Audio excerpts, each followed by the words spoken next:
Muito boa tarde. Muito obrigado. Boa tarde, sejam bem-vindos ao nosso Porto de Encontro. Promovido pela Porto Editora desde 2011, este ciclo literário tenta, como vocês bem sabem, a cada sessão, cumprir dois grandes objetivos: celebrar a palavra, os livros e os autores, mas também criar momentos de partilha entre autores e leitores.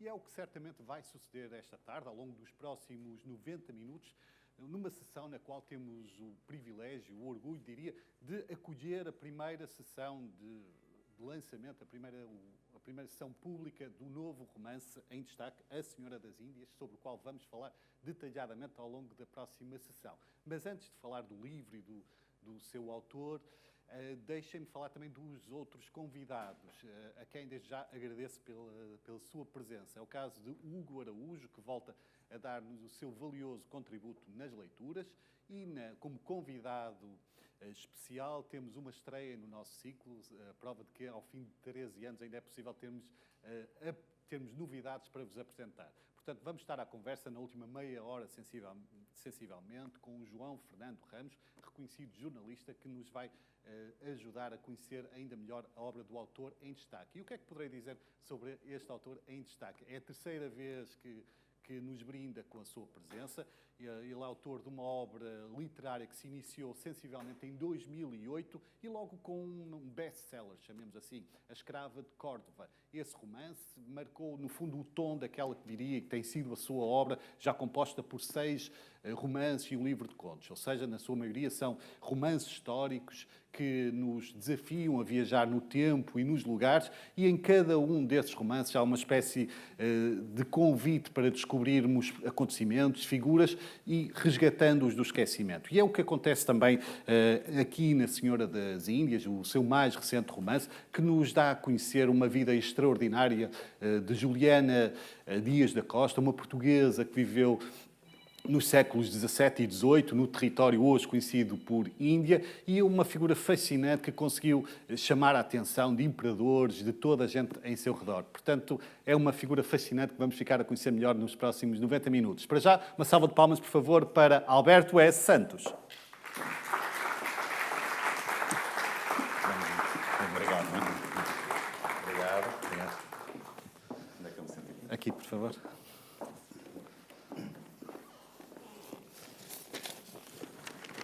Bem-vindo, Alberto. É sempre um gosto tê-lo aqui, terceira vez.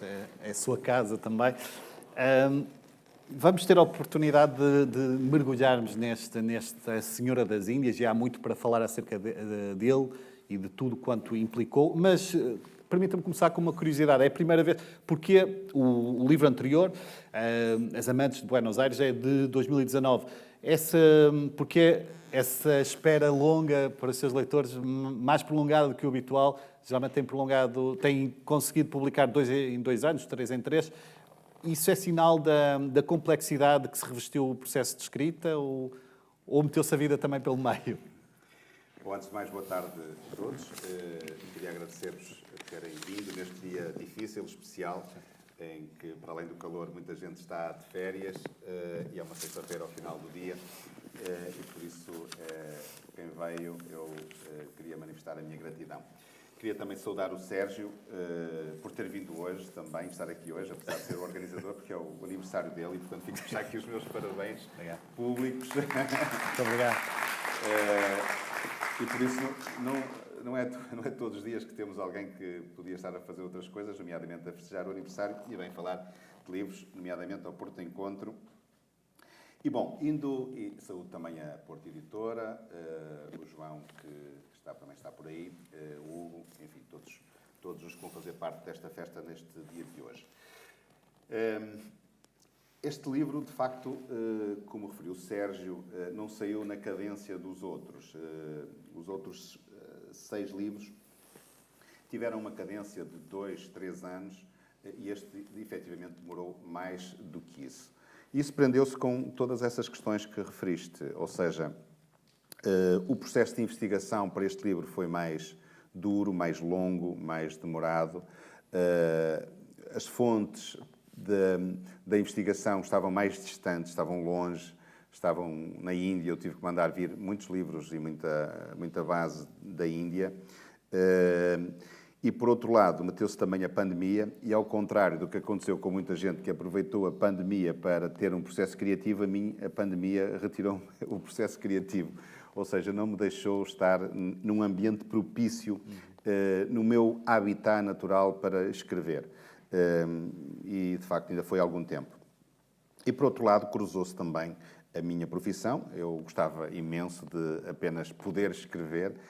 Se alguém souber o modo como eu posso fazer isso, eu faria só isso na minha vida, mas não pode ser no momento e, portanto, tenho a minha profissão, que é ser advogado. E, portanto, os advogados também escrevem, e no meu caso, que trabalho muito com o direito público, escrevem muito. E, nessa medida, escrevo muitos livros como advogado. Às vezes pode ser uma escrita castradora, não é? Ou seja, repele quase a criatividade. Pois, eu ainda lá procuro pôr alguma criatividade, mas tenho um problema. É que no final do dia sei que aquilo que escrevo só vai ser lido por duas pessoas. É o juiz e o advogado da parte contrária. E dá-se o caso que o advogado da parte contrária nunca aprecia nada do que eu escrevo. E os juízes, têm dias que sim, têm dias que não, e, portanto, não é propriamente uma atividade literária muito profícua. Alberto, quando não está embrenhado num novo romance, seja na pesquisa ou na escrita, o escritor está em repouso, está em modo pousio, ou há aí sempre algo a fervilhar, já a pensar no próximo? Quando está em modo escrita? Não, quando não está embrenhado quando não está embrenhado no novo romance. Sim. Eu acho que o escritor está sempre embrenhado em modo de escrita, mesmo que não esteja no processo de escrita, mesmo que não esteja, neste caso, dedicado apenas, ou nos momentos está dedicado à escrita. Pelo menos essa é a minha experiência.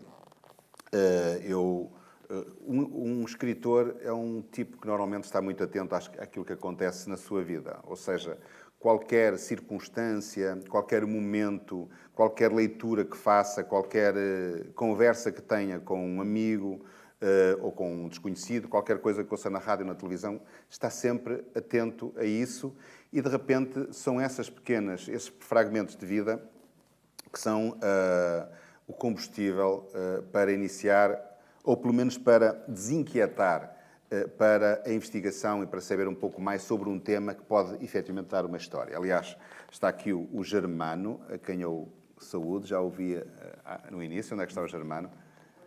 Está ali o Germano da Silva, que toda a gente conhece. O meu último livro teve que ver com uma coisa que o Germano fez, indiretamente, que indiretamente me chegou. Eu estava a conversar com um amigo comum e ele estava-me a dizer que o Germano tinha descoberto uns documentos, um livro, umas coisas que tinham passado aqui no Porto no início do século passado, e contou-me essa história, que era uma história fascinante. Alguns de vocês provavelmente já conhecem a história de duas professoras que casaram na Corunha e depois tiveram uma filha aqui no Porto. E só isso foi o suficiente para eu ir para casa e já não dormir mais sossegado até saber mais ou saber tudo sobre elas. E nestes casos é igual. Portanto, mesmo quando não estamos em modo escrita, estamos sempre atentos ao mundo, e mesmo durante o processo de escrita deste livro eu já estava a arquitetar ideias para os próximos livros. Porque elas aparecem e a gente não pode deitá-las fora, vai logo anotando e recolhendo informação. Alberto, os seus livros podem ser lidos como uma espécie de atlas. Através deles já viajamos, mesmo sem ter estado lá, de Córdoba a Istambul, de Bagdá a Buenos Aires, entre outros. É um itinerário do qual desconhece as próximas paragens ou gosta de calcular tudo com o mínimo ao detalhe? Gostava de cumprir, que esse mapa mundo estivesse o mais preenchido possível? Para já temos seis paragens obrigatórias. Não, na verdade não está sistematizado isso. São coisas que me caem e que depois eu vou pegando nas histórias, vou escrevendo e de repente comecei a descobrir que todas elas, à exceção da Arte de Caçar Destinos, que é um livro de contos e que sai fora deste padrão, todas elas começaram a ter uma geografia, uma paragem, uma cidade ou um território que, por acaso também, são territórios e cidades com força, com uma grande energia, ou seja ela religiosa, espiritual ou do nosso imaginário coletivo, e que, de repente, começaram a aparecer nos títulos dos livros. Não foi uma coisa sistematizada e pensada, foi acontecendo. E agora Mas tornou-se quase uma marca, não é, da sua obra. Eu agora tenho sempre este debate com a editora, que é, quando vamos discutir o título da história, temos sempre esse problema, que é saber se mantemos a linha das geografias do mundo ou se rompemos com ela. E ficamos sempre nessa dúvida. Mas até agora a Mónica Magalhães não me tem deixado pensar em fugir das geografias e acha piada a estas coisas e, portanto, vamos mantendo, vai sendo assim, não sei como é que vai ser o próximo, mas não é algo sistematizado, é algo que vai acontecendo. O seu percurso é a prova de que, independentemente da nossa área da formação, da nossa atividade profissional, há paixões que estão acima de qualquer explicação racional. Para si, a história representa exatamente o quê? Porque vê-se que é uma paixão. A história nasceu praticamente comigo, ou pelo menos não nasceu comigo, mas nasceu essa paixão desde que eu comecei a perceber o mundo, a ler. Eu lembro-me que tinha, quando eu saí chamava-se da escola primária para o primeiro ano na altura, os livros de história eram os meus livros de fascínio. E, portanto, eu, nos meus tempos livres, via-me muito a estudar a história e a investigar sobre isso. A investigar, não, a estudar e a ver, e com muita curiosidade e muito gosto, no fundo, a história. Depois, mais tarde, sempre que pude, fui sempre buscando informações, livros sobre essas áreas, também sobre os mitos. Fascinava-me aquilo tudo que eram os mitos da antiga Grécia, de Roma, dos egípcios, dos celtas, etc. E isso foi-me dando uma certa bagagem para ficar com ela acomodada, como sendo a minha base de dados, por assim dizer, e que ficou muito agarrada à pele e à mente. Mesmo que depois, na altura de escolher a área profissional, o curso, tenha optado por outras valências? Sim. A história, a investigação da história não chegou a ser uma prioridade nas minhas escolhas quando decidi ir para o curso superior. Hesitei entre a psicologia e o direito, não sei porquê, mas foram as minhas hesitações nessa época, e depois foi pelo direito. Mas isso, como dizia o Sérgio, não quer dizer nada. Ou seja, nós podemos ter uma área profissional que desenvolvemos e, ao mesmo tempo, desenvolver outras áreas, pesquisar, querer saber sobre muito mais. A vida tem esta vantagem, e hoje é possível fazê-lo, de podermos ter esses hobbies, essas ligações e estes gostos pessoais. Quando me dei a ser leitor, li muitas coisas, dos clássicos, dos modernos, enfim, muitas coisas, mas houve uma determinada época em que, efetivamente, eu estava preso muito nas ficções históricas. Fascinava-me todos aqueles ambientes criados pelos autores que descreviam isto, e talvez tenha sido o momento em que eu, de repente, comecei a escrever e na ficção histórica. Deu-se o caso, nessa época, estávamos em 2008, eu tinha escrito um livro que nem era assim muito pretencioso para mim, não fazia a mínima ideia que ele pudesse vir a ser editado e a ter o sucesso que teve, mas mandei-o para a Porta Editora e caiu no regaço da Mónica Magalhães. A partir daí, olha, foi isto que aconteceu. Ela gostou, foi a minha sorte. E uma relação que se mantém até hoje. Até hoje, até devo dizer que ela é editora na Porta Editora, mas já não é da área de ficção. Mas, enquanto eu estiver a editar, tem que ser a minha editora. O mundo atual, Alberto, dá-nos tantas dores de cabeça com guerras, conflitos, crises. O que é que diriam a um leitor mais resistente dos romances históricos que diz que está supostamente mais preocupado com o que se passa hoje? Que respostas para o presente podemos encontrar num romance histórico, ou seja, em narrativas situadas há 500, 600 e até mais anos? Assim, eu acho que nós não nascemos no dia em que nascemos e não morremos propriamente no dia em que morremos. Ou seja, fisicamente é assim, mas em termos do nosso lastro, da nossa pegada de vida, não é bem assim. Porquê? Porque quando nós nascemos, nós já nascemos com toda a genética que nos foi deixada pelos nossos antepassados, pelos pais e, enfim, pelos seus antepassados. Nascemos na bacia cultural, numa determinada bacia cultural, de valores, numa estrutura, numa civilização, num território que vai condicionar muito aquilo que nós vamos ser. Ou seja, nascemos numa democracia, vamos ter um ambiente democrático, nascemos numa teocracia, vamos viver num ambiente teocrático, nascemos na Europa, temos uma estrutura de valores, uma cor da pele, uma língua, enfim, diferente, e por isso o nosso passado tem uma presença muito forte na nossa vida, por muito que a gente não pense nisso, tem. E, portanto, se nós nos quisermos conhecer efetivamente a nós próprios, enquanto pessoas e enquanto comunidade, eu acho que conhecer o nosso passado é importante. Depois, dizia também que nós não morremos propriamente no dia em que nos passarmos para outro plano. Porquê? Porque aquilo que nós construirmos durante o tempo por aqui passamos, vamos também deixar uma pegada, ou mais forte ou menos forte, mas uma pegada ou pessoal ou coletiva. E, portanto, isto tem que nos dar uma consciência daquilo que eu considero que é uma perspectiva vertical da nossa existência, uma consciência ética da nossa vida. Para quê? Para deixarmos às futuras gerações, uma comunidade, um país, um território melhor do que aquele que herdamos dos nossos antecessores, dos nossos antepassados. E isso leva-nos a ter uma consciência maior sobre a responsabilidade política, sobre a responsabilidade da sustentabilidade ambiental, sustentabilidade ecológica, sustentabilidade financeira. No fundo, essa consciência ganha-se com uma perspectiva da vida e do tempo, nesta perspectiva vertical que só a história nos é capaz, não é só, mas a história é capaz de nos ajudar a tê-la com mais intensidade. Vamos entrar, então, mergulhar aqui nesta Senhora das Índias e há tanto para dizer acerca dela. A Juliana Dias da Costa foi uma figura de proa do seu tempo, com um prestígio impressionante, mas cuja fama, naturalmente, se foi esbatendo ao longo dos tempos, já ao ponto de ser uma quase desconhecida nos nossos dias.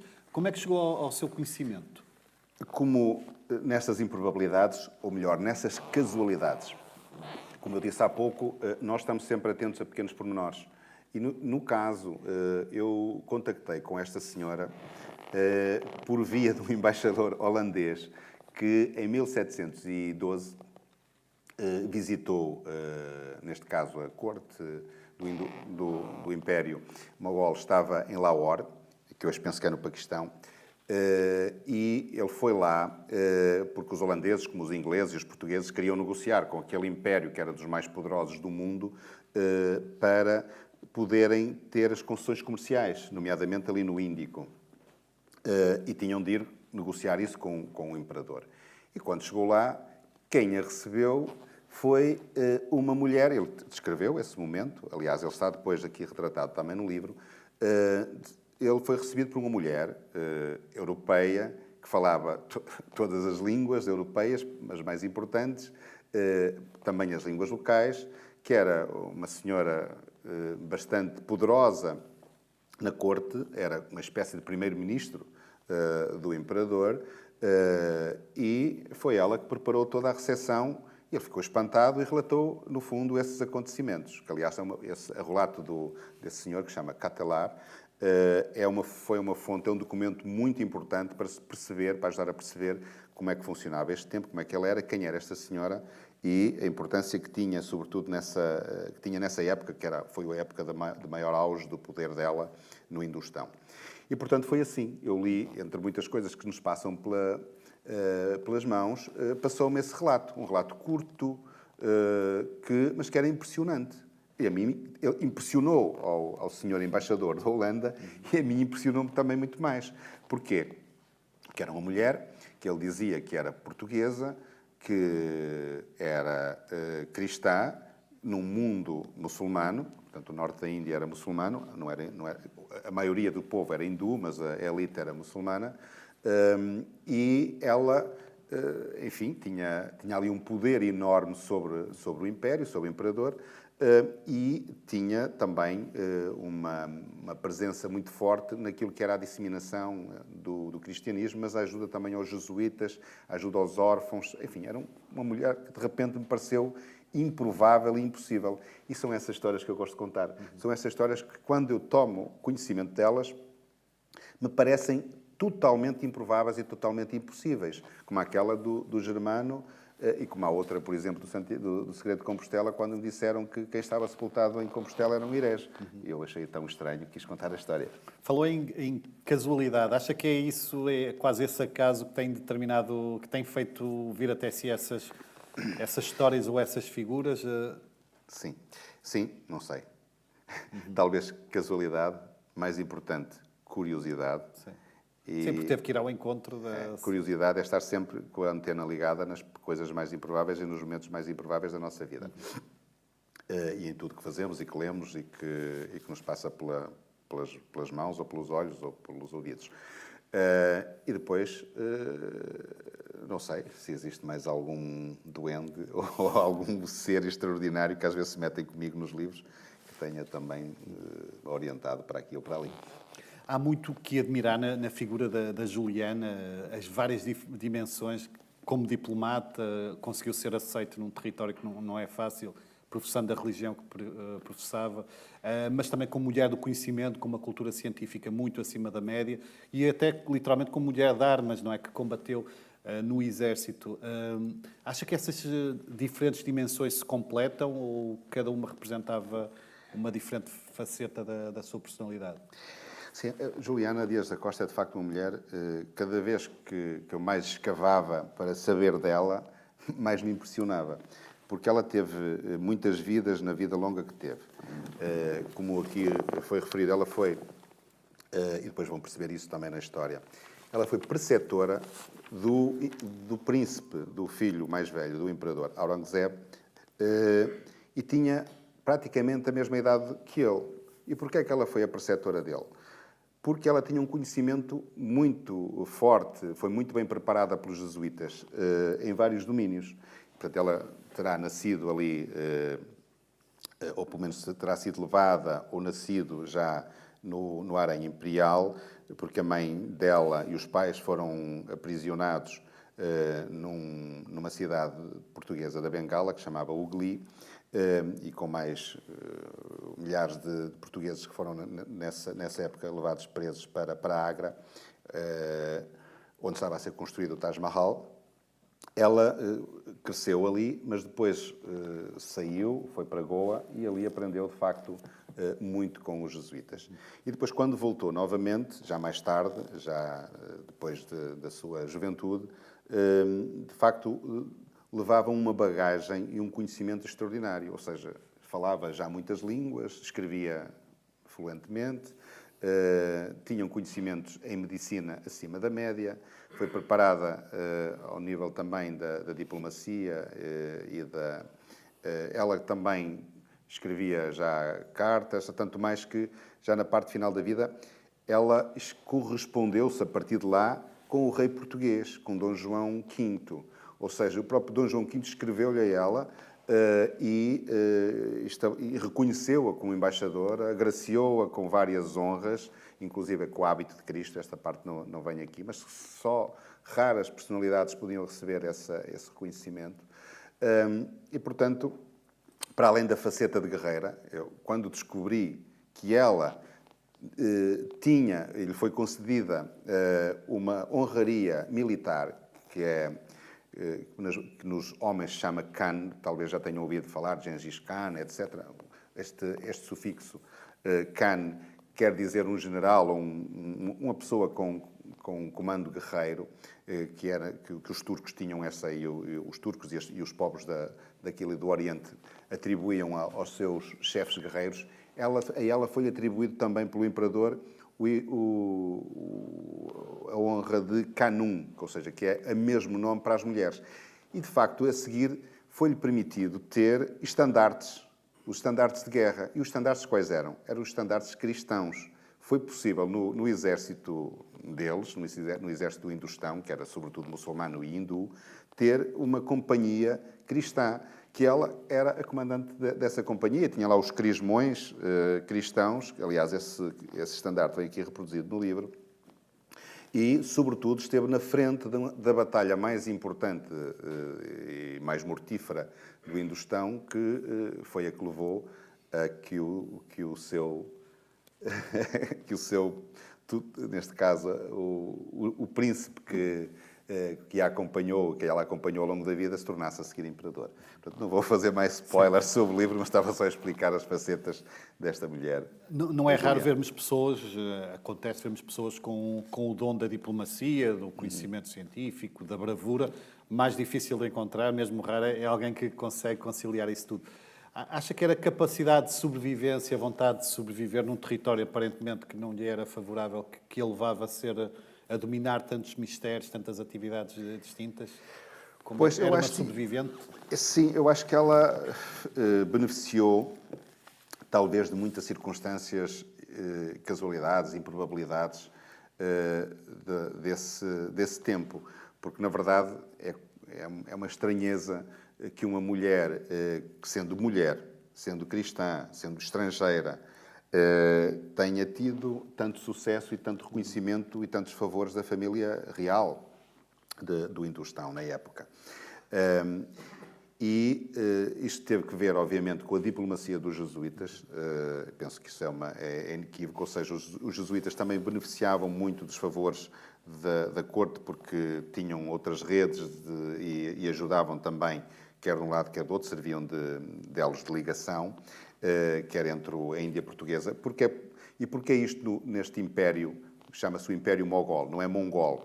Mogol, depois vão perceber bem exatamente o que é que estamos a falar, que eu, por facilidade, chamo o Hindustão. Tinha capital em Agra e depois esteve em Delhi. A capital mudou precisamente durante a história que este livro conta. Os portugueses e os mogóis tinham uma relação de interesse muito forte, porque no meio deles é que estavam os hindus, os chamados marathas, e, portanto, era da conveniência dos dois manter ali um Estado hindu tampão. E por isso faziam muitos acordos nesse sentido, de modo a ajudarem-se mutuamente, porque os hindus também eram bastante bravos e bastante irrequietos. E, portanto, nessa medida, havia uma conjugação de interesse entre os portugueses e os mogóis. E, portanto, ela beneficiou de tudo isso, beneficiou do conhecimento que adquiriu e também do facto de, sendo médica, ter tido sucesso nessa arte de curar quando esteve no Hindustão, e também do facto de ter sido escolhida para ser a preceptora do príncipe e ter beneficiado dos favores das senhoras mais importantes do Harém. Mas acha que ela era mais temida, amada ou invejada? Estamos a falar de pessoas muito diferentes, não é? Apenas uma suposição. Sim. Depende do momento. Ou seja, houve momentos em que ela foi amada, admirada, reconhecida pelo próprio imperador. Esse imperador que eu vos falo teve um período de soberania foi mais longo e o mais importante, durante cerca de 48 anos. E ele para além de ser o mais longo, foi reconhecido ou conhecido como sendo o mais cruel e ortodoxo em termos da religião muçulmana. E mesmo assim, ela teve o reconhecimento dele. E, portanto, em cada momento, e sobretudo, ela passou por 6 imperadores, como disse, o primeiro ainda era jovem, criança, foi o Shah Jahan, foi o construtor do Taj Mahal, depois por este que teve um período longo, e depois pelo tempo do filho, que foi quando teve, de facto, o seu estrelato. Foi quando teve, na verdade, que esteve nos píncaros, se assim se pode dizer, o maior poder que teve, como disse, quase primeira-ministra daquele império. E depois teve mais 3, e quando tiveram já reinados muito curtos, e em alguns deles ela, como estava associada muito aos anteriores, foi perseguida e foi presa. Ela esteve presa e quase foi morta por precisamente ter estado associada ao imperador que ela serviu com mais intensidade. E, portanto, era assim. Tanto estava no momento nos píncaros, como depois deixava de estar. E, portanto, ela, apesar disso, conseguiu sobreviver. E mais tarde, no final da vida, só para terminar, sim. O último imperador a quem ela serviu pediu-lhe a ela para o ajudar a chegar onde chegou. E, porventura, se não tivesse essa capacidade de diplomacia, talvez até tivesse sido condenada e mesmo talvez a sua vida tivesse terminado aí. Já voltamos à conversa sobre o livro, Alberto. Para já é tempo de escutarmos o primeiro dos 2 excertos da Senhora das Índias, a cargo do Hugo Araújo. Uma salva de palmas, por favor.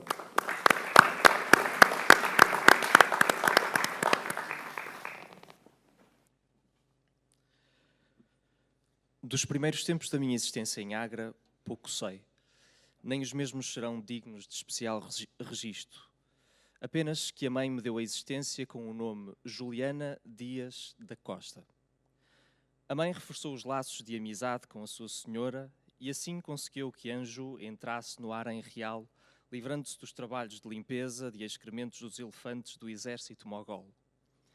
Anjo aprendeu muito sobre elefantes, ensinamentos que com o tempo me foi passando, com muito proveito, mas chegou ao Forte Vermelho fraca e desnutrida.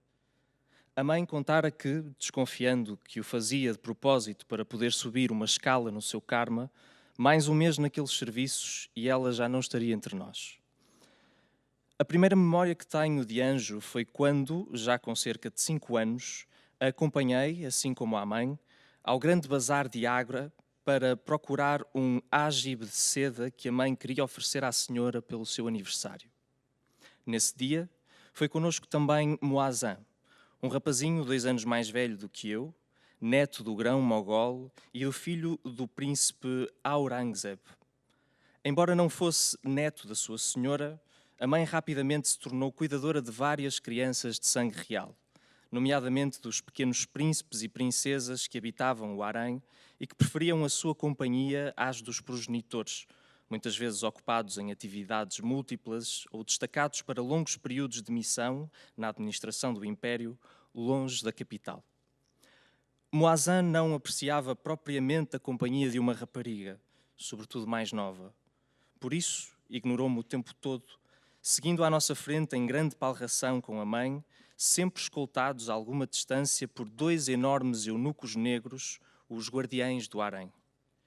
Pelo caminho, passamos por uma multidão da mais variada espécie de gente. Soldados, mercadores, operários de construção, clérigos muçulmanos e cristãos, gente rica e também gente extremamente pobre. Esta franja, a mais populosa, vivia em pequenas casas e apartamentos encastrados uns nos outros, sem quaisquer condições de habitabilidade, e que mais pareciam pardieiros ou colmeias decadentes onde habitavam às dezenas. Só nas minhas saídas é que comecei a perceber que, pelo menos na minha idade, a vida era mais segura e tranquila no harém, onde podia brincar com as outras crianças e com as minhas bonecas de pano. Esse convívio levou-me a aprender persa, urdu, árabe e hindustani, além, claro, do português, a única língua com que a mãe falava e rezava comigo. O bazar, à semelhança das ruas, era igualmente um espaço ocupado por imensa gente que os eunucos retiravam à força do nosso caminho quando não abriam alas ao verem os chapéus altos que anunciavam a sua presença e a de algum membro ou protegido da elite mogol. O cheiro das especiarias finas sentia-se logo à entrada. Exibiam-se em cabazes multicoloridos que tornavam as lojas mais belas no meio da confusão.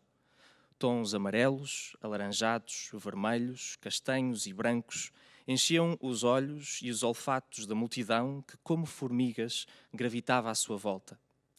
Agradava-me aquela mistura de aromas de canela, açafrão, cardamomo e cominhos.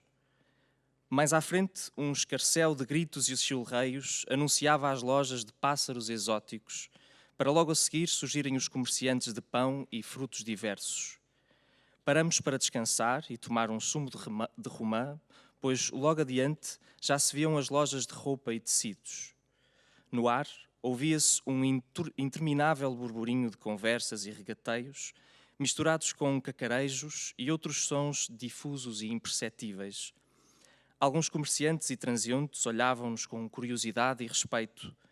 Por norma, apontavam entre cochichos para o pequeno príncipe, ricamente vestido, já conhecido por aquelas paragens. Quando voltamos, Muazzam quis passar pelo edifício de mármore branco que o avô mandara construir para servir de túmulo à falecida avó Mumtaz Mahal, que ele já não conhecera. O edifício, situado na margem do Yamuna, estava praticamente a meio, e embora não fosse ainda visível o resultado, dizia-se que o Taj Mahal seria a glória de Agra e de todo o império. Para a sua construção, os operários vinham de todas as partes do domínio do imperador que arrastavam enormes blocos de pedras de mármore, colocando-os com grande esforço e demoradamente nos seus lugares, sob a direção de um arquiteto, ajudantes e vários capatazes. Subitamente gerou-se um alvoroço à nossa volta.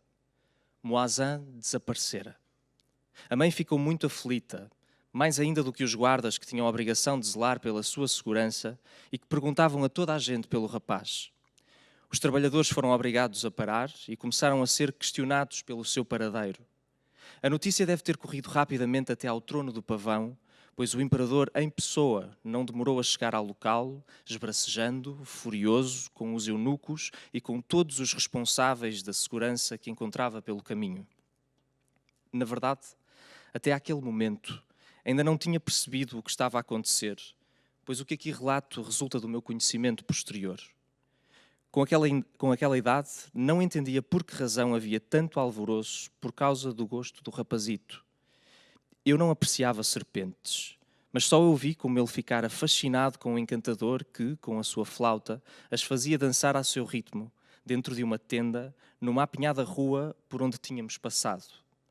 O rapaz, igualmente encantado pela suave harmonia do instrumento, seguiu, hipnotizado, para dentro e ali ficou, maravilhado, a assistir ao espetáculo.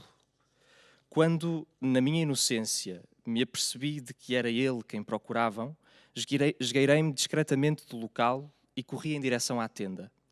A minha mãe e Anjo estavam mais preocupadas em encontrar o príncipe do que com a minha ausência, da qual nem se haviam apercebido. Entrei abruptamente e vi-o ainda sentado, atrás de outras crianças, extasiado. Olhei para ele, mas o rapaz nem reparou que eu havia chegado. Lá fora, o grande imperador dos mogóis preparava-se para sitiar a cidade até que aparecesse o príncipe, mas ele, alheio a tudo, experimentava o encanto de escutar a melodia de um homem velho, de peles encarquilhadas e gastas, com um chapéu amarelo, conduzindo 2 serpentes, uma branca e outra preta, a bambolear alegremente à sua frente.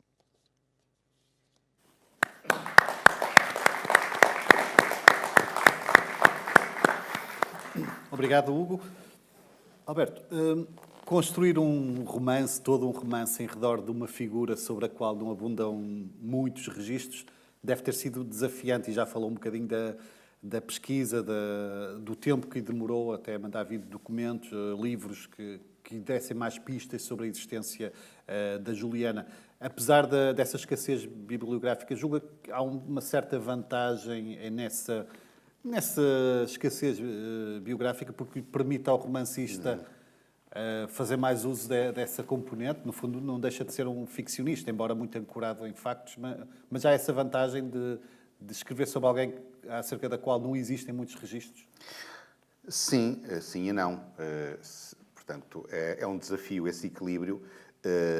Felizmente, com o tempo, e por isso também demorei mais tempo a construir a investigação, a absorver tudo o que era conhecido sobre esta mulher, comecei depois a descobrir, e mais tarde até com algum proveito, alguns relatos, mesmo de jesuítas que iam para o Tibete e que foram ajudados por ela a chegarem ao Tibete. São os primeiros jesuítas portugueses a chegarem lá.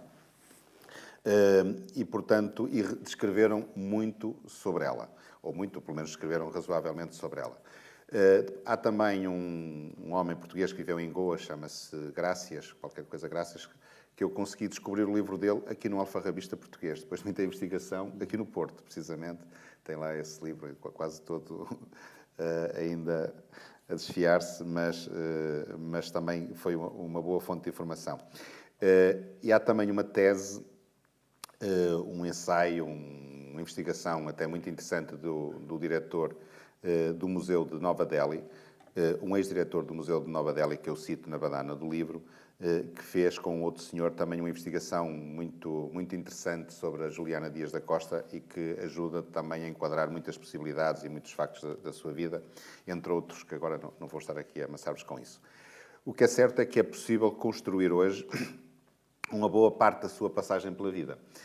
Mas o mais interessante para um autor, não é propriamente, um autor que escreve romance, não é propriamente fazer uma biografia. Portanto, não foi o meu propósito fazer uma biografia. Foi criar um romance, que é uma história que vive da sua coerência enquanto estrutura narrativa, que vá divertir ou que vá entreter o leitor, que o vá ensinar alguma coisa, mas que o vá, sobretudo, emocionar, que tenha, no fundo, todos os registros do que é uma trama ficcional, um romance, que tenha todos os condimentos para que assim seja, e depois permite essa coisa que chama a licença criativa. Ou seja, o autor terá necessariamente essa licença, essa possibilidade, essa liberdade de poder ficcionar os espaços em branco ou de entrecruzar aquilo que são os factos que os historiadores dão, ou que os arquivos dão mais ou menos como certos, com algo que possa ter sido verosímil. Ou seja, neste pequeno relato que ouviram aqui, eu não sei se a Juliana esteve no bazar naquele dia, naquele momento, com o príncipe e se viveu aquilo tudo.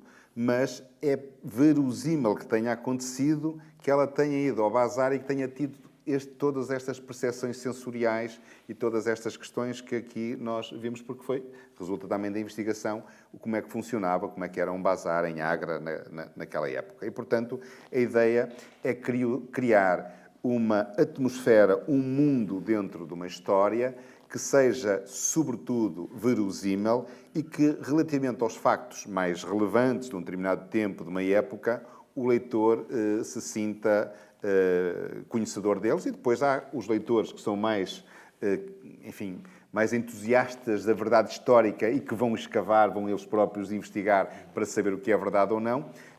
E outros que se bastam com o facto de lerem um livro e de acharem que o romance em si é uma boa história.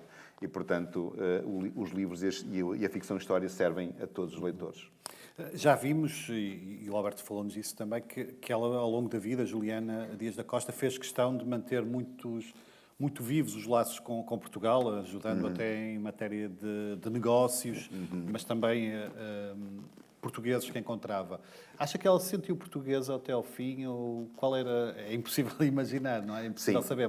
Mas embora, dada a distância, o tempo, ela manteve esses vínculos? Eu não tenho dúvida nenhuma que se manteve. E explico porquê. Vocês depois, quando lerem o livro, vão perceber também, por duas razões.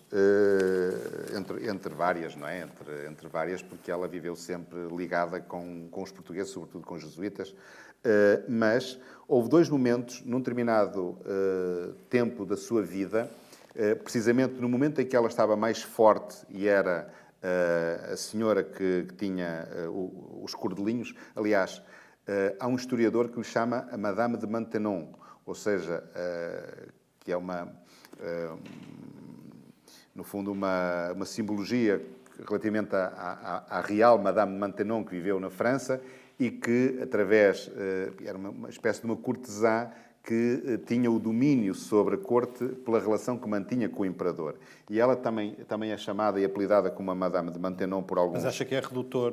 Sim, é redutor, claro, porque ela é muito mais do que isso. Mas, nessa época, estamos a falar precisamente no início do século XVIII, em que ela tinha esse enorme poder no Império, ela teve...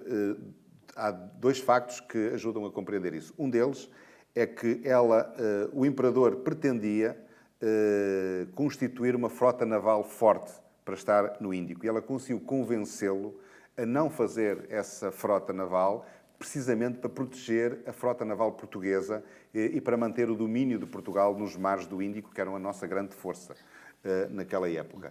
E a segunda é que ela, precisamente nessa altura, estamos a falar em 1712, 10-12, ela correspondeu-se precisamente com o rei de Portugal a colocar-se à disposição do rei de Portugal, para além de tudo o que já tinha feito com o vice-rei de Goa, mas a colocar-se à disposição do rei de Portugal, dizendo-lhe que era portuguesa, que estava ali para o servir e, portanto, colocando-se como embaixadora de Portugal, precisamente em Delhi.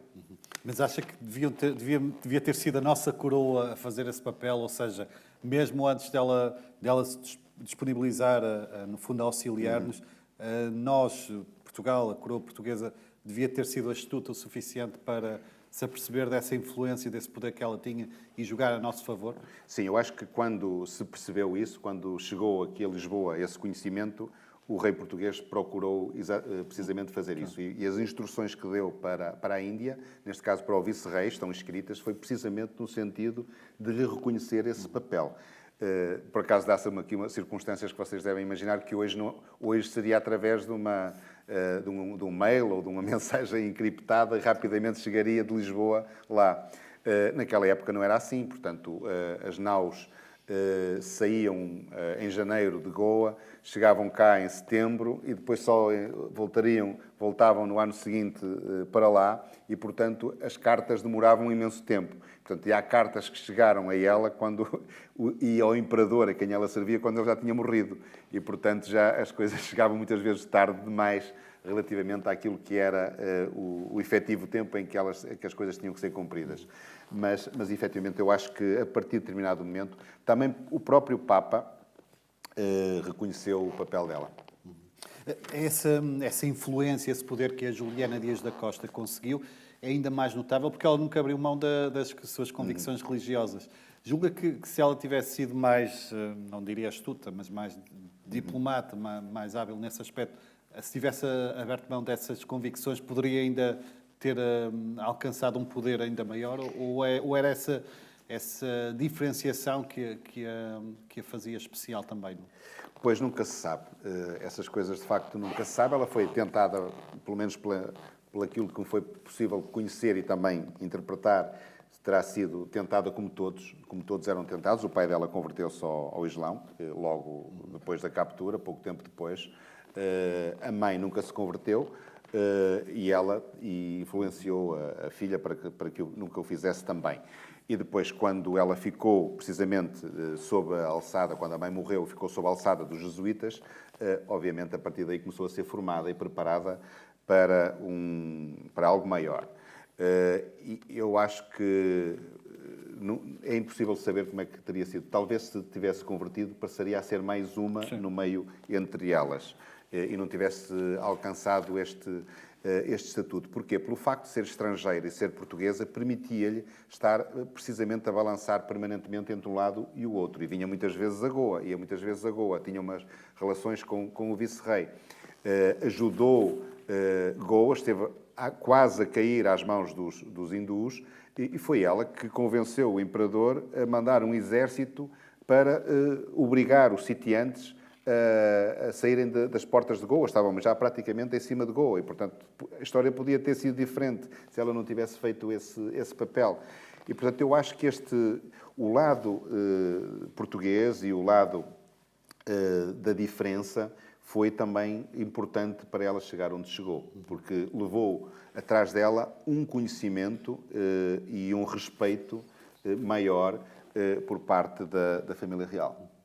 Essa aceitação que a Juliana Dias da Costa conseguiu junto da corte, do meio onde se rodeava, pode ser, de certa forma, surpreendente, não é? Podíamos imaginar um ambiente talvez mais intolerante, onde não premiassem, não aceitassem bem alguém que fazia questão de se manter fiel às suas origens e convicções. Sim. Ela beneficiou talvez de uma coisa que se chama meritocracia e que lhe foi reconhecida. Parece uma coisa estranha e improvável, como disse, sendo ela mulher, sendo cristã, sendo estrangeira naquele mundo, mas os seus talentos e continuo a dizer, e a proteção que teve dos jesuítas foram sempre sendo reconhecidos. E sobretudo porque ela era eficaz naquilo que fazia, quer quando foi preceptora do príncipe, quer quando foi médica da corte, quer quando foi diplomata, quer quando foi guerreira, foi sempre muito capaz, muito competente. Já vimos que o desconhecimento graça em relação à figura da Juliana Dias da Costa no seu país de origem e na Índia, no território onde ela viveu, há mais de 300 anos, o seu nome foi caindo no esquecimento ou apesar de tudo, há algum reconhecimento em relação ao seu papel? Assim, com o tempo a passar, a figura dela foi passando para o esquecimento, sobretudo porque os hindus não têm propriamente, e a Índia não tem propriamente que se orgulhar, neste caso, do papel que esta senhora teve. Mas ainda assim, ela deixou um legado que ainda hoje é visível em Delhi, porque há um cemitério cristão que tem o nome depois do apelido dos seus descendentes, o cemitério de Aramão, e também existem lá alguns espaços e ruas que têm ainda o nome dela, que eles chamam de Julena, mas ainda hoje é no Kandahar e não sei o quê, agora não consigo dizer-vos exatamente o sítio onde é, mas ainda inclusive há lá um hotel, que é o Hotel Julena, não sei o quê, ainda subsiste a memória desta mulher. E ela depois da queda do Império Mogol, o Império Mogol foi terminado, foi extinto com a conquista dos britânicos, dos ingleses. E muitos, e alguns dos seus descendentes, depois passaram a ser oficiais já no Império Britânico. E nessa época há uma história engraçada de um dos oficiais que procurou precisamente recuperar o património que ela ganhou, porque ela, como era, devem imaginar que era uma mulher extremamente rica, não é? Que estava permanentemente, a sua pensão paga pelo Império Mogol estava a crescer à medida de cada um dos seus feitos. E, portanto, os imperadores estavam sempre a agraciá-la em função dos seus feitos, principalmente o imperador Bahadur Shah, que foi com quem ela teve uma relação, que a reconheceu e que lhe atribuiu bastantes meios financeiros, recursos esses que ela utilizava para beneficiar e apoiar os órfãos e os pobres, recursos estes que ela utilizava para financiar as campanhas dos jesuítas, para construir igrejas e, portanto, sempre com o devido reconhecimento. Ela foi claramente uma figura à frente do seu tempo, muitos séculos antes da emancipação feminina. Tem esperança, tem alguma expectativa que o seu livro, que o seu romance, possa de algum modo abrir caminho para que seja feita uma reparação, seja dado um maior relevo à sua figura, ou eventualmente surjam também outros estudos de outro cariz em relação à sua vida e obra? Sim, para mim, a Juliana Dias da Costa serviu-me o meu propósito, ou seja, foi extraordinária porque eu, ao descobrir a sua vida, permitiu-me escrever um livro e, para mim, ficar-lhe eternamente grato por isso, tanto é que lhe dedico uma das partes da minha dedicatória, vai para ela. Por isso mesmo, mas também por aquilo que o Sérgio referiu. Ou seja, nós tivemos no nosso passado pessoas incríveis, pessoas que se distinguiram de uma forma incrível, correndo riscos de vida, correndo, enfim, não só de vida, mas os maiores riscos de passarem eventualmente despercebidos ou até de serem levados a renegar as suas crenças, a sua cultura, a sua pátria, etc. E ela, não. Houve pessoas, tal como ela, ou certamente houve muitos mais, que tiveram essas vidas de coragem, de ousadia, de força interior e que venceram, no fundo, o seu tempo, foram vencedores do seu tempo, mas que são desconhecidos. E, portanto, a minha pretensão, mais do que tudo, para além da minha gratidão à Juliana Dias da Costa por ter-me permitido escrever um romance, vai também esta esperança de que os portugueses, nomeadamente, conheçam melhor essas personagens desconhecidas que nos ajudaram a ser o que nós somos, não só aqui dentro, no nosso retângulo, mas sobretudo no grande Portugal, da época, enfim, que era a nossa cultura que vivia no mundo. E, portanto, essa é a minha esperança, que se pelo menos esta mulher vier a ser mais conhecida pelos portugueses através do meu livro, eu já fico satisfeito. Se ainda assim lhe for possível reconhecer através do nome de uma rua, alguma coisa maior da sua passagem e da importância que teve na defesa do interesse nacional, obviamente seria muito interessante. Precisamente, Alberto, se há algo que os seus livros nos demonstram é a riqueza da nossa história, até em figuras que, não fazendo parte dos manuais, que não lhes é dado o devido relevo, que é certo é que existiram, e os seus livros ajudam-nos a demonstrar isso mesmo. É por isso mesmo que raramente não o veremos daqui a vários anos. Não interessa tanto uma grande vida, um soberano prestigiado. Há um gosto adicional em dar vida aos esquecidos? É quase um desígnio? Ou seja, eu nunca vou escrever sobre um grande rei, ou um grande papa, ou uma figura grande da história, porque certamente há muitos que escrevem sobre isso. Até há autores que escrevem muito bem sobre isso, sobre as princesas, sobre os reis, etc. Aliás, o livro da Isabel Stilwell, que escreve muito bem sobre isso, está em primeiro lugar nos tops e, portanto, não é esse o meu combustível, não é essa a minha ignição. O que eu quero mesmo, melhor, aquilo que eu acho que vai continuar a acontecer é descobrir pessoas que são inspiradoras, que possam ser inspiradoras sobretudo, que foram inspiradoras no seu tempo, para quem as rodeou, nas suas experiências de vida, mas, sobretudo, inspiradoras para mim, enquanto figuras maiores que me podem levar a contar histórias e a compreender melhor um determinado tempo.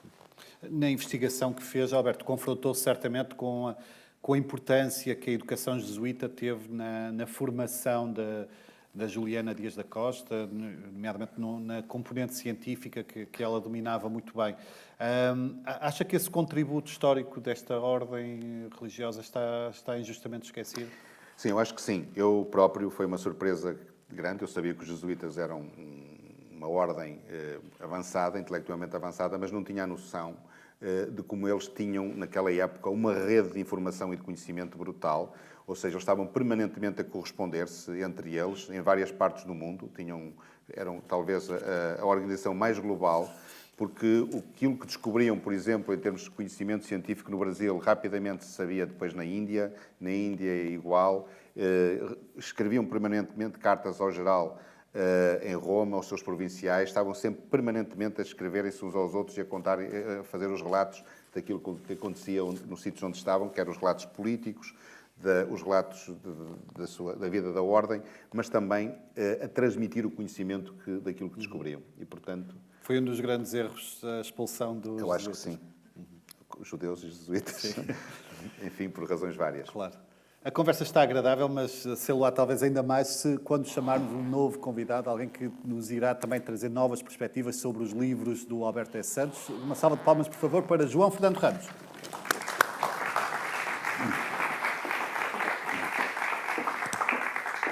Bem-vindo. João, obrigado por teres vindo. Obrigado eu pelo convite. Bem-vindo, João, uma estreia aqui nos nossos encontros. És um leitor atento dos livros do Alberto S. Santos, este é o 6º romance.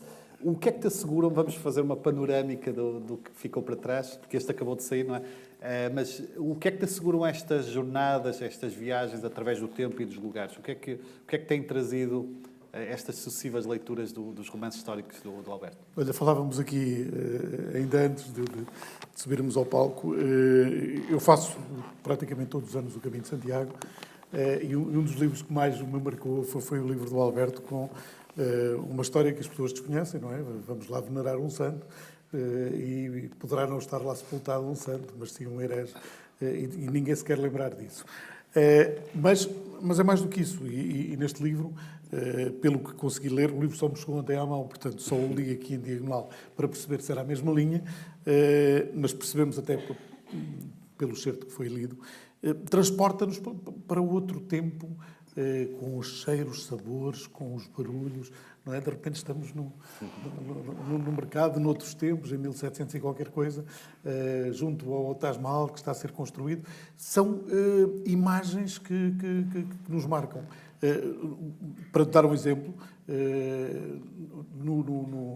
no caminho para Santiago, encontro muitas vezes, porque o caminho é isso, vamos abstraindo, encontro coisas que li no teu livro, não é? E o que é interessante, não é? E confessavas-me também, às vezes estás a viver dentro de cenários que escreveste para os livros que nos encantam. E isso é o que deve ser um livro. Deve-nos fazer viajar, deve-nos dar a conhecer e deve despertar a curiosidade. Desconhecíamos por completo esta senhora das Índias, que mergulha ali num período da nossa história.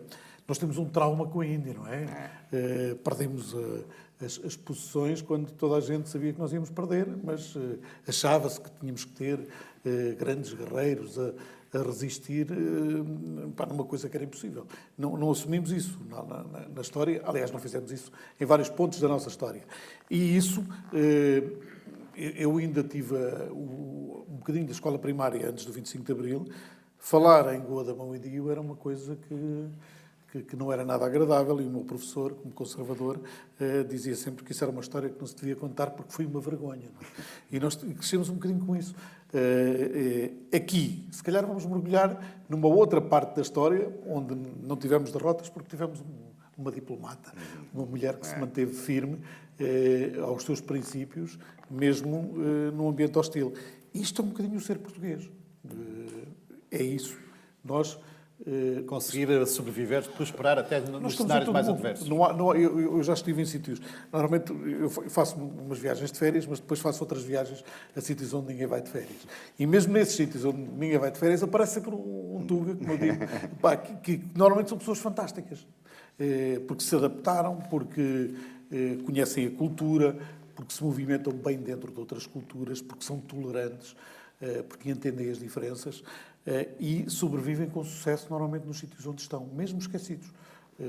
Pode ser nos confins do Iraque ou na Palestina, numa zona de fronteira, em alguém que até pode fazer contrabando, mas que tem esse espírito de adaptação. Costumo um bocadinho olhar para o nosso momento do país, onde parece que perdemos essa característica de ser tolerantes, de sermos orgulhosos do saber, de fazermos pontos com as culturas todas e não andarmos a construir muros.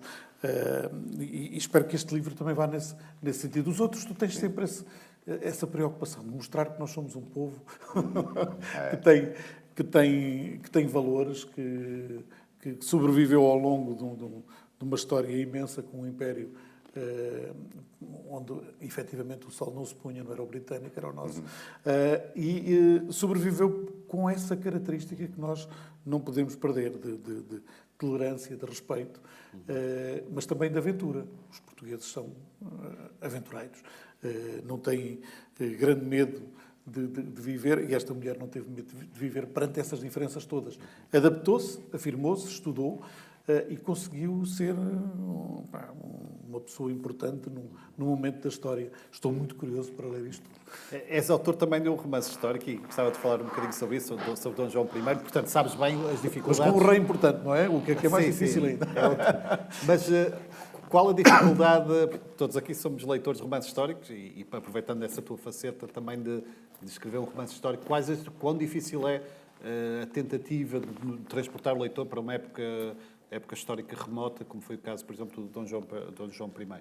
A dificuldade é essa, é que eu não escrevo como o Alberto, tenho pena, não é? Ele soma aqui mais sons e mais sabores do que eu consigo fazer. Ninguém é igual a ninguém. Profissional. Ninguém é igual a ninguém. Eu sou treinado para escrever com poucas palavras e transmitir uma notícia num minuto e meio, não é? Não é em 200 páginas, ou em 300 páginas, ou em 400 páginas. Tenho mais dificuldade nisso. A minha grande dificuldade é essa. Eu escrevia um romance histórico em 35 páginas.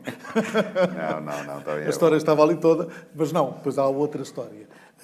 E isso é muito importante, nós transportarmos o leitor para essa realidade. E, se possível, criar a ideia, depois de algum tempo, quando nos cruzamos com um local onde se passou algo que lemos num livro, de olharmos à volta e, de repente, estamos no meio da cena. Se alguém conseguiu fazer isso no Dom João I, eu fico satisfeito. Eu já tive a ocasião de perguntar ao Alberto no início, mas também coloco-te... Mas eu brinquei aqui com algumas coisas. Por exemplo, no Dom João I eu levei a história para a Serra da Lousã, onde ele pode ter estado, efetivamente, durante as cortes de Coimbra, e inventei ali um romance que bate depois com uma série de lendas da Princesa Peralta e de um casal que se via à noite num cavalo branco com uma túnica e não sei o quê, aquelas coisas que existem em todas as serras, principalmente nas serras. A tal licença criativa. O Alberto faz isso também, não é? Solta depois, mesmo que sejam literalmente os seus fantasmas, e nós ficamos fascinados com isso. A mim fascina-me, é uma leitura que me fascina. Em que sentido é que achas que a ficção, mesmo a que se desenrola em épocas há muitos séculos, como é o caso da Senhora das Índias, em que sentido a ficção nos pode ajudar a compreender o mundo de hoje, em teu entender? Eu já falei nisso, não é? Olhamos para esta mulher num meio que deveria ser muito mais conservador do que aqueles que nós temos agora, e onde alguém teve a visão para perceber que ela, mesmo sendo cristã, sendo diferente, era útil e a aproveitou. E acho que nós devemos aprender com estes exemplos. Eu, se estiver com alguém que é muçulmano, ou que é judeu, ou que é hindu, não tenho que o afastar. Não, tenho que o perceber. Não tenho que concordar com ele. Nós não concordamos. De certeza, os três, arranjamos já aqui um ponto para concordarmos todos, mas arranjamos aqui já 10 em que não concordamos. E isso é muito importante. Mas é algo preocupante saber que a tolerância, porventura, está em recuo, não é? Porque as pessoas cultivam o medo. Eu acho que o nosso problema é a ignorância. A ignorância é que provoca o medo. Nós que não soubermos nada sobre o nosso vizinho do lado, que é amarelo, azul, há riscas ou uma coisa qualquer, e criarmos medo e preconceito, nós nunca vamos entender. Agora, se o vizinho chegar ali e nós lhe batermos à porta, tenho aqui uns limões, você também come limões? Ou, não, eu só como laranjas. Ótimo, então eu também posso arranjar aqui umas laranjas e tal, e fazermos isso que era normal, e ainda acontece nas aldeias em Portugal. Aconteceu-me a mim, eu vivo aqui na Praia da Granja, quando me mudei de casa há uns 20 anos. Nós, no dia que nos instalámos, a vizinha do lado veio-me oferecer figos. Eu achei piada. E depois, no primeiro ano que as minhas árvores deram qualquer coisa, eu peguei naquilo e também fui oferecer à vizinha, e não sei o que, ela ficou um bocado ali espantada. Mas pronto, amor com amor se paga. E nós temos dificuldade em fazer isso. Eu cresci na Lausanne, que era uma aldeia na altura, agora é uma terra já com alguma dimensão, e nós saíamos de casa e deixávamos a chave na vizinha do lado. E a vizinha do lado deixava a chave na nossa casa. Nós conversávamos todos e conhecíamos. Eu vivi, por exemplo, com uma família de ciganos que vivia no resto do chão do prédio onde eu estava e com quem criámos laços profundos. E o meu pai era professor primário e a família de ciganos precisou de tirar a carta. Houve ali uma altura em que tinha que ser a 4ª classe para se tirar a carta de condução e eles para irem para as feiras para vender aquilo precisavam da carta. E o meu pai fez a preparação do exame dos ciganos todos e muitos anos depois, mas mesmo muitos anos depois, houve uma grande confusão em Coimbra, que eu fui lá fazer uma reportagem e há um cigano que vem ter comigo e diz-me: Ramos, tu não podes estar aqui. Porquê? Tu te lembras de mim, eu sou filho do Zé Manel, não sei o que mais, e tal, não podes estar aqui. Pegou em mim, tirou-me dali, porque aqui estava ali um clima, mas eu estou a trabalhar. Não, não podes estar aqui, Para segurança. Muitos anos depois, ele ainda me respeitava, não por mim, embora tínhamos crescido juntos, mas eu já não me lembrava dele, nem da cara dele, mas lembrava-me do pai dele. Na altura, os ciganos estavam perfeitamente incluídos no que era a vida na Lausanne. Porquê? Não havia pronto a vestir em lado nenhum. Quem é que trazia? Era o Zé Manuel Cigano, que ia comprar não sei onde e trazia a roupa, os sapatos, as coisas e tal. Quem é que trazia o peixe? Era a mulher dele, que ia não sei onde. Isto fez parte muito da nossa vida. Hoje nós temos a tentação terrível de achar que os ciganos não são preguiçosos, vivem do RSI, não sei o que mais. Se calhar alguns que vivem, não é? Mas vamos lá olhar para isto de forma séria. Vivem porquê? Não é porque querem mesmo ou são marginais porque querem. Temos que perceber isso. E a nossa sociedade não está a saber perceber isto. Vivemos numa sociedade mais dividida, então, entender. Vivemos em que há uma série de dogmas de pessoas, voltando ao início, que são ignorantes, não conhecem os outros, portanto nunca os vão perceber. Acham que o outro, por ser diferente, vai para a tua terra. E os portugueses dizem isto, não é? Nós temos terra, sim. Nós somos quê? Hindus? Somos africanos? O que é que nós somos? Estivemos em todo o mundo, não é? E é essa mistura que nós temos algum português que seja só na sua árvore descendente de portugueses, de lusitanos? Será que há um? Berberes? Não é? Não temos nenhum, de certeza. Isto está tudo misturado. Andamos 500 anos por aí e nós tivemos sempre uma grande facilidade em cruzarmos com outras raças, não é? Há portugueses casados com gente de todo o mundo e portuguesas casados com homens. Houve uma investigação sobre a genética portuguesa e então nos nossos genes estão muito de berbere, sobretudo mais para o sul. Tem que estar, sempre, não é? Nós cruzamos facilmente com outros povos, entendemos bem. Os ingleses tinham alguns problemas em assumir as coisas, mas os portugueses, na sua longa época de império, facilmente se cruzaram com outros povos. Portanto, nós portugueses estarmos a afirmar isso, nós, os mesmos que foram para a França, Uma das minhas primeiras reportagens foi em França, no Bidonville, os portugueses a viverem em condições completamente miseráveis e a terem o seu Mercedes guardado lá num cantinho para virem cá e dizer que viviam muito bem. Pá, e eram as pessoas que faziam as limpezas, os trabalhos que ninguém queria fazer, o que fazem agora alguns imigrantes cá. E muitos dos que agora olham de lado para quem vem para cá, porque precisa de trabalhar. Fazem os hindus agora. Não é? Esquecem-se do tempo em que viviam num Bidonville e faziam as limpezas e não falavam a língua e eram maltratados. Sim. Não têm que fazer o mesmo. Não é? Têm que aprender um bocadinho com a sua história. Alberto, que papel podem ter os livros, a literatura, o conhecimento no combate a estes estereótipos, a essas ideias perigosas que, no fundo, infundem o ódio, o desconhecimento? Precisamente aquilo que o João referia, ou seja, quanto maior conhecimento nós tivermos do outro, da diferença, das diferenças religiosas, sociais, étnicas, culturais, melhor compreendemos, muitas vezes, a forma como eles se vestem, a forma como eles estão, e ao conhecer essas diferenças e ao percebermos que, enfim, há pessoas más em todo lado, em todos os países, claro, em todas as terras, isso não se consegue certamente erradicar. Mas a generalização é que é perigosa e, portanto, se nós percebermos melhor, e os livros, e o romance histórico, a ficção histórica, ajuda precisamente a conhecer melhor essas outras civilizações e essas outras formas de pensar. A partir do momento em que nós os conhecemos melhor, mais facilmente compreendemos, enfim, o modo como se relacionam e, se calhar, mais facilmente, ao compreendermos, evitamos os erros, os medos, no fundo, esta histeria sobre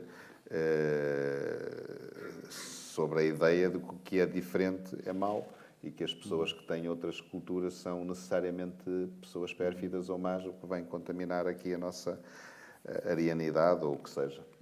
E em relação a essa quase empreitada literária que o Alberto S. Santos tem feito ao longo dos seus livros, já vem 6 romances e um livro de contos, de mostrar que nós, portugueses, estivemos e continuamos a estar em muitas partes do mundo, há esse objetivo de mostrar que somos a mistura de muitas coisas? Sim, não é um objetivo consciente. O meu primeiro objetivo é contar uma boa história e aproveitar essas temáticas para colocar os leitores em reflexão e colocar-los perante determinadas circunstâncias que os levem a conhecer e a refletir, porque eu acho que é para isso que os livros servem. Mas também essa ideia, ou seja... E para viajar. Exatamente. Ou seja, exatamente, para viajar... Quem ler um livro destes vai ficar curioso. Claro. Bem, vamos lá conhecer aquilo. Exato. Será que isto é mesmo assim? Não, levei muita gente ainda existe este bazar, não é? Não, levei muita gente a Córdoba com a escava de Córdoba. Claro, mas sim, recuando, exatamente. este aqui ajuda-nos a compreender o nosso papel na Índia, num determinado momento.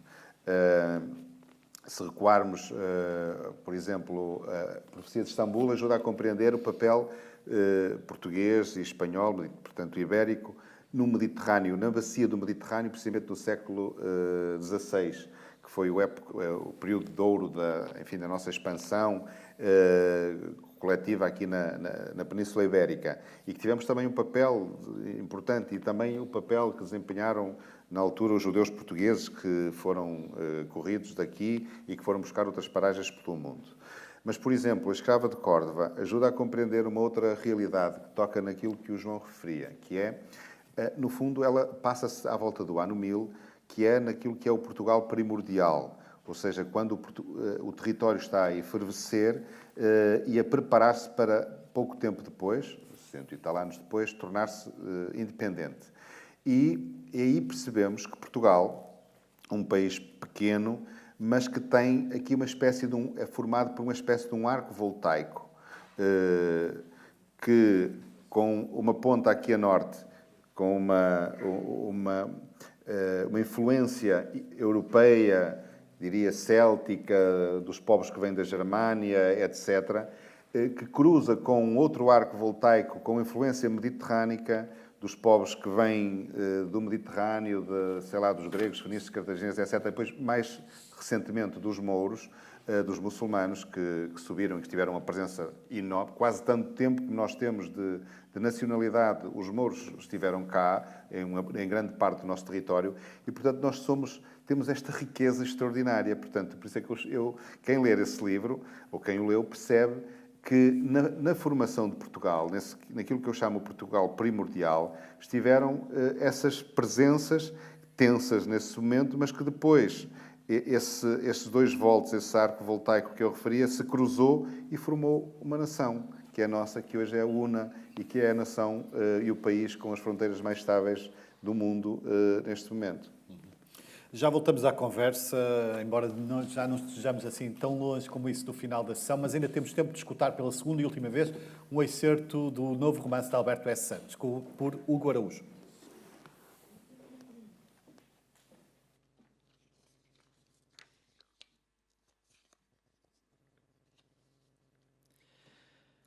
Quando entrei no Palácio Real, o coração não me dava sossego. Esmurrava-me as costelas com violência, como se quisesse impedir-me da maior loucura da minha vida. Seguia escoltada por soldados da confiança do imperador e pelos embaixadores.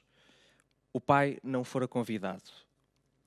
Ao dobrar a última esquina de Arnito, surgiu-me à frente um feixe de luz oblíqua, um lastro cintilante do sol que entrava por uma das janelas. Parei, aturdida. Por breves momentos, mas que me ficaram intensamente gravados na mente, vi o esboço resplandecente do rosto da mãe a bailar por entre os fios de luz. Esboçava um sorriso enigmático, a um só tempo feliz e preocupado. Os homens que me acompanhavam olharam-se, interrogando-se sobre o que teria acontecido. Após uma breve hesitação, dei um passo em frente, na direção deles, e a nova posição fez desaparecer a visão. Respirei fundo e olhei para a entrada da luz. Era no sentido do cemitério onde ela repousava. Sorri e rezei pela sua alma. Quando chegamos à sala das recepções reais, o trono do pavão estava vazio. Alguns impetrantes aguardavam nervosos pela audiência, mas haveriam de muito esperar. O imperador parecia ansioso pela comitiva de Goa. Por isso, recebeu-nos numa sala reservada, sem o aparato do costume. Um enorme e pujante eunuco levou-nos até um lugar em frente aos assentos, até nos autorizar a poder dirigir-lhe o olhar, sem nos permitir sentar. À nossa frente estava, provavelmente, o homem mais poderoso e temido do Oriente, quiçá do mundo inteiro. Tinha pouco mais de 40 anos, a barba escura, aparada e não muito longa, ligeiramente repuxada para a frente. As 2 órbitas eram rasgadas, mas os olhos, que pareciam já terem sido mais negros, não lhe iluminavam o olhar. Estavam esmaecidos, com as outroras escleras brancas que lhe envolviam as íris bastante amareladas. O rosto e as mãos pareciam igualmente doentes, pois nem a pele morena típica da sua raça lhe conseguia esconder a palidez. Só o porte altivo e o queixo erguido lhe conferiam a gravidade do seu poder. Fitou-nos sem pressa. Parecia triste, talvez desapontado. Sentem-se, ordenou, apontando para os assentos. Devem estar cansados da viagem. Senhor, Alá, o Todo-Poderoso, guiou-nos em segurança até Delhi e já descansamos uma noite, respondeu o chefe da comitiva, um homem baixo e entroncado, a chegar aos 60. Os diplomatas fizeram uma breve resenha da viagem de regresso, nomeadamente do tempo que demoramos, das chuvas que enfrentamos e das cidades por onde passamos. Quando terminaram, o imperador ergueu as sobrancelhas na minha direção. Era a pergunta silenciosa sobre a razão da minha presença. Senhor, esta senhora é a médica que os nossos amigos portugueses recomendaram. Fala fluentemente o persa, assim como várias línguas orientais e europeias. Já viveu entre nós e... pigarreou para aclarar a voz e asseguram que não existe melhor médico entre eles. O imperador ficou em silêncio. Um silêncio ferino que me gelou da ponta dos cabelos aos dedos dos pés. Senti-me a pequena abelha que vira ser atacada pela enorme aranha, pronta para lhe exaurir a vida. Com custo, mantive a postura, mas só Deus sabe a humilhação que sentia. Recordei o meu pai, os seus conselhos, e arrependi-me profundamente da loucura em que me havia metido. Após vários minutos de um pesado silêncio que me pareceram uma eternidade, o imperador fez um sinal ao eunuco. Ele aproximou-se e segredou-lhe algo ao ouvido. Os diplomatas transpiravam, provavelmente também arrependidos de me terem trazido. Quando se levantou, o eunuco deu-me ordens para sair e acompanhou-me a uma sala. A senhora fica aqui até eu voltar. Ordenou-me, com um olhar penetrante parado no meu, até o fazer desviar. Era um homem alto, elegante, de pele branca, longos cabelos castanhos e olhos esverdeados. Talvez um eslavo. O rosto harmonioso e a delicadeza do trato contrastavam com os músculos pronunciados. Não fosse ele capado e faria suspirar muitas mulheres da corte. Além de um jarro de água, de um copo sobre uma mesa e de uma cadeira, nada mais tinha por companhia. Com o peito ainda apertado, espreitei pela janela.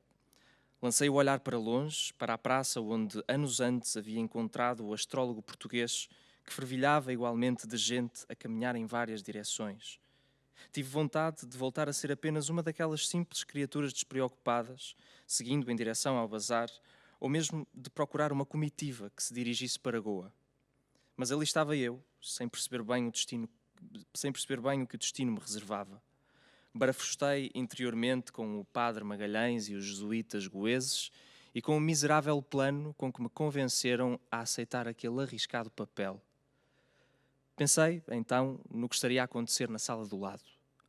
Se o imperador dava uma reprimenda e um castigo aos embaixadores, se lhes pedia um relato oficial sobre a sua missão, se o objeto da conversa era a minha inusitada presença. Não sabia. Apenas tinha consciência de que a cor daqueles olhos e daquela pele era semelhante à de um jovem hindu que em tempos eu salvara em Goa, quando já ninguém sabia o que lhe fazer, através de uma decocção de acácia branca, âmela e sementes de sésamo preto, de feno grego e de abóbora, depois de ouvir ensinamentos de um velho médico Ayurveda. Quando o sol se preparava para pintalgar o horizonte com as cores ocres dos cálidos finais de tarde do Indostão, e depois de há muito ter acabado a água no jarro, o eunuco voltou e indicou-me o caminho da porta. Os embaixadores já tinham saído. Só ali estava o imperador, eu e o eunuco eslavo. Deu-me ordens para me sentar e desta vez foi mais lesto nas perguntas. Então, uma moça tão jovem acha que pode curar o imperador do Indostão? Atirou sem piedade. Respirei fundo e respondi o mais segura que pude, enquanto tentava acalmar o vendaval que me badalejava às pernas debaixo das saias.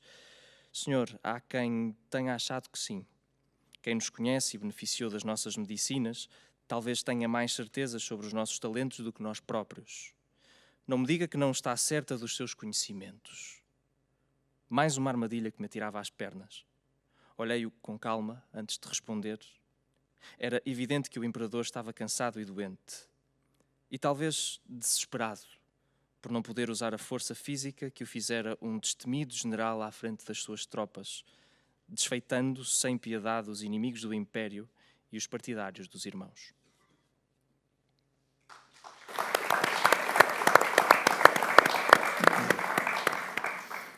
Muito obrigado, Hugo. João Fernando, algo que une um jornalista e um escritor, que é, no fundo, a vontade de dar a conhecer, partilhar histórias. E no caso dos romances do Alberto S. Santos, isso é muito evidente. Há um gosto também em dar a conhecer figuras esquecidas pelo tempo e dar-lhes o devido relevo. Achas que os romances do Alberto têm uma espécie de faro jornalístico, conseguem sacar boas histórias? Tem esse sentido. O jornalista do tempo. Acho que sim. Dá-lhes outro tratamento, claro. Claro, isto está aqui quase um guião de cinema, não é? Se alguém quiser aproveitar.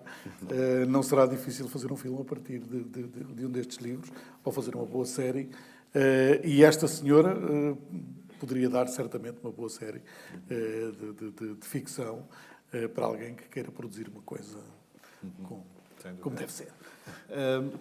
Queria falar convosco também rapidamente sobre um tema que tem a ver com o ensino da nossa história, com o qual nós fomos ensinados com uma visão grandiosa, grandiloquente, que hoje está totalmente em declínio comparado com uma visão hipercrítica. Temem que essa visão grandiosa, entre a visão grandiosa e a releitura excessivamente crítica à luz dos valores do presente, possa, no fundo, colocar em causa o legado dos descobrimentos. Como é que vem este processo relativamente recente de colocar em causa, de forma justa ou injusta, haverá certamente razões para isso, essa questão? Eu posso começar, eu acho que tem que haver um equilíbrio. Ou seja, nem tanto mar nem tanta terra. Não concordo com a política do cancelamento do nosso passado, como se nós hoje fôssemos os juízes dos nossos antepassados, sem estarmos a viver exatamente as condições que lhe foram colocadas e, sobretudo, o estado de avanço civilizacional em que eles viveram. Nós hoje temos uma outra perspectiva. Seria a mesma coisa que nós hoje tivéssemos, ou que mais tarde, daqui a 100 anos, estivessem a julgar-nos por nós cumprirmos aquilo que, à luz da nossa civilização e da nossa liberdade, da nossa democracia, nós achamos que era o melhor. E eles podiam já estar a viver numa teocracia, ou podem estar a viver numa teocracia ou numa ditadura, e acharem que nós éramos uns tontos e que tínhamos que nos julgar por nós vivermos as liberdades e a democracia. E, portanto, o que eu acho é que o que devemos, sobretudo, é conhecer, sabermos do nosso passado, conhecê-lo, compreendê-lo na lógica daquilo que foi esse tempo e aprendermos com os erros que os nossos antepassados cometeram para não os voltarmos a cometer. E, portanto, agora não podemos matar as memórias e matar a história e julgar Houve uma altura, a moda de derrubar estátuas, não é? Que chegou a vigorar aqui há poucos anos. Não, quer dizer, há pouco tempo vimos que alguns políticos portugueses queriam destruir o padrão dos descobrimentos. Quer dizer, nós podemos estar em desacordo relativamente a algumas coisas que os povos europeus, ibéricos, portugueses, espanhóis fizeram no mundo, mais os espanhóis do que nós, felizmente, ou infelizmente, para quem foi vítima deles, mas o padrão dos descobrimentos representa um determinado momento da nossa história que, no meu modo de ver, tem que ser integrado naquilo que foi o espírito da época.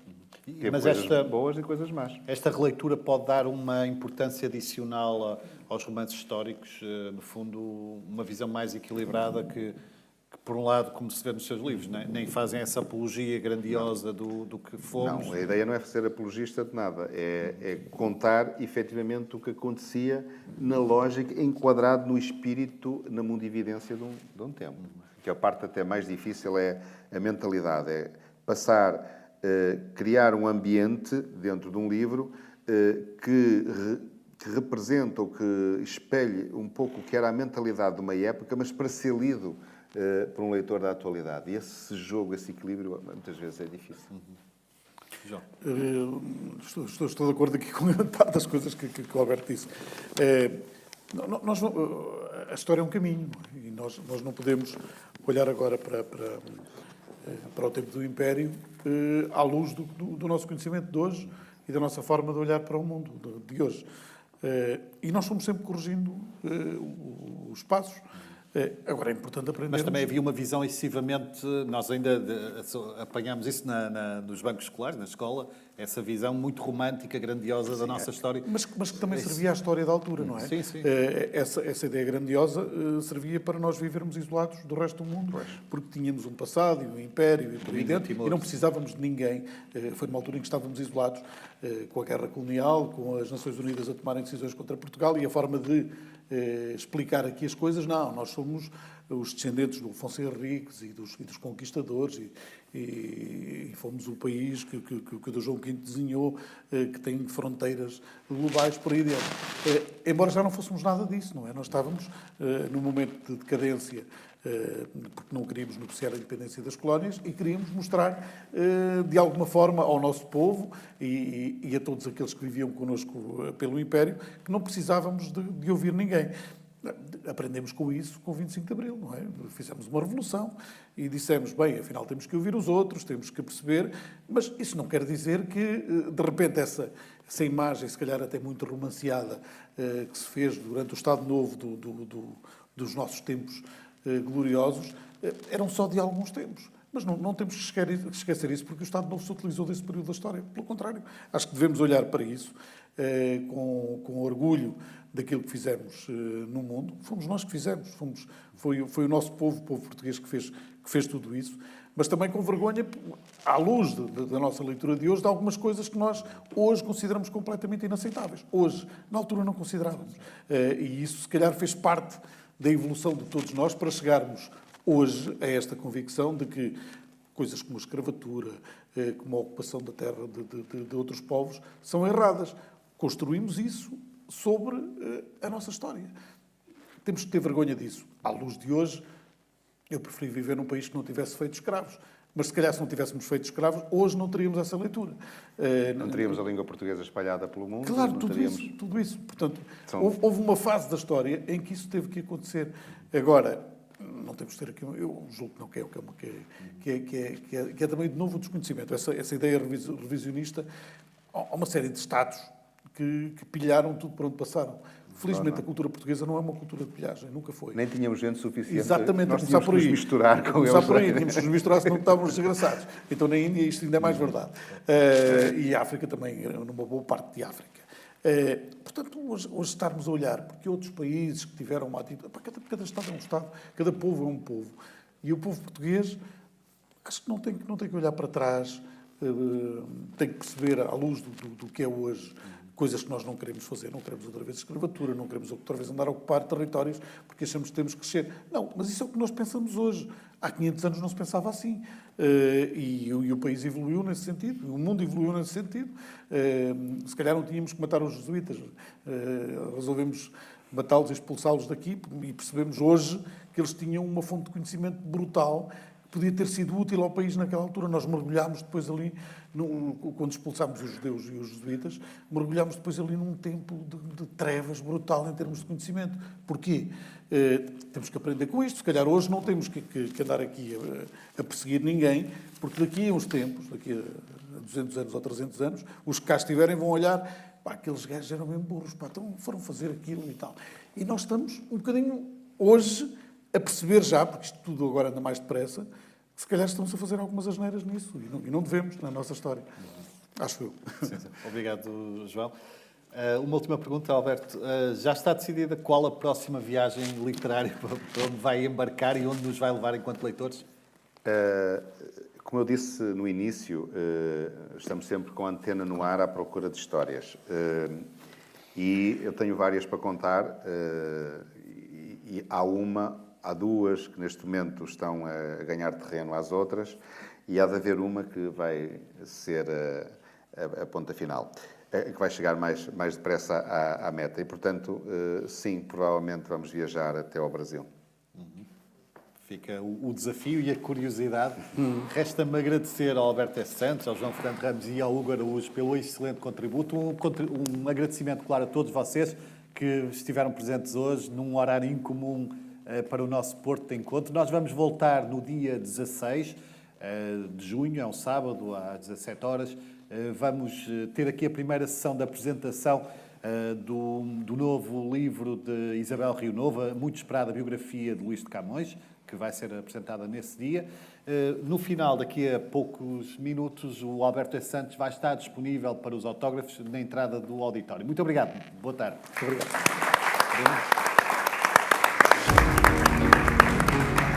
Muito bem. Muito obrigado. João, obrigado. Obrigado, Alberto. Eu é que agradeço. A Porto Editora Obrigado. espera que esta sessão tenha sido do vosso agrado. Muito obrigado pela vossa presença.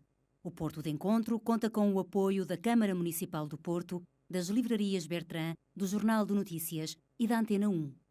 Acompanhe toda a programação em portoeditora.pt/Porto de Encontro e deixe os seus comentários em facebook.com/Porto de Encontro. Obrigado e boas leituras.